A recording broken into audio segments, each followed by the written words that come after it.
সাহাবী দেখার কারণে তাবি হয়েছে, হাফিজি দেখার কারণে শায়েখে চরমোনাই হয়েছে, মরহুম আল্লাহর কুতুবকে দেখার কারণে শায়েখে চরমোনাই হয়েছে।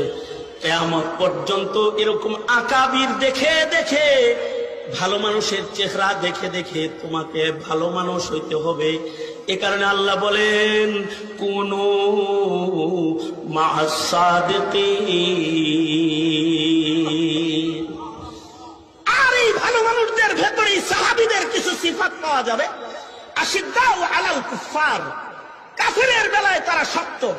এ কারণে ফয়জুল করিম মামুনুল হক, এদেশের উলামা হযরত বাবু নগরী আহমদ শফি, শেখুল হাদিস আমিনী ও ফজলুল করিম পর্যন্ত কেউ বাতিলের সাথে এক যারা আপোষ করে নাই, এক যারা আপোষ করে নাই।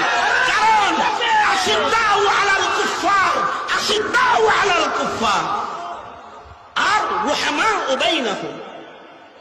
আর ইবাদত কি? তারাহুম রুকআন সুজদান ইয়াবতাগুনা ফাদলাম মিনাল্লাহ, তারাহুম রুকআন সুজদান ইয়াবতাগুনা ফাদলাম মিনাল্লাহি ওয়া রিদওয়ানা।